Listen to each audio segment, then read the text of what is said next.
Hello friends, welcome back to my channel. তো এখন বাজে বেলা 11টা। সকালবেলা দিদি পুজো করে দিয়ে গেছে, কালকে স্নান করানো হয়নি, তো এখন 11টা বাজে।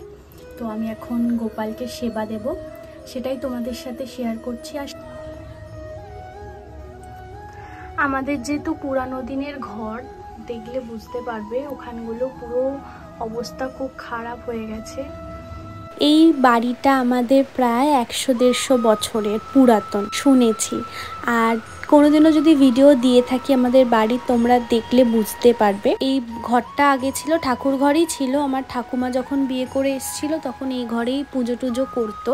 তারপরে ঘরটা অবস্থা খুব খারাপ হয়ে গেছিল বলে আর পুজো টুজো এই ঘরে করা হতো না, স্টোর রুম মতো হয়ে গেছিল। তো ইদানিং বাবা আবার এই ঘরটাকে নিজেই ঠিকঠাক করে একটু এখানেই পুজো করি। আর যেখানে আগে পুজো করা হতো ওখানে দাঁড়িয়ে পুজো করতে হতো, তো মায়ের একটু হাঁটুতে সমস্যা আছে বলে মা পুজো করতে পারতো না, তাই বাবা এই ঘরটাকেই ঠাকুর ঘরের মতো করে দিয়েছে, সিংহাসন পেতে রেখেছি। আর এই যে আমার 3টে গপু দেখতেই পাচ্ছ তোমরা, এই গপুদের এবার স্নান করাবো তেল মাখিয়ে। এবার যেহেতু আমি একটা হাতে ফোন ধরে আর একটা হাতে তো আমি সেবা দিতে পারবো না, তাই তোমাদের সাথে পুরো ভিডিওটা আমি শেয়ার করতে পারছি না। টান টান করিয়ে তোমাদের সাথে তারপর শেয়ার করছি আমার গপুদেরকে কিরকম ভাবে আমি সাজিয়ে রাখি।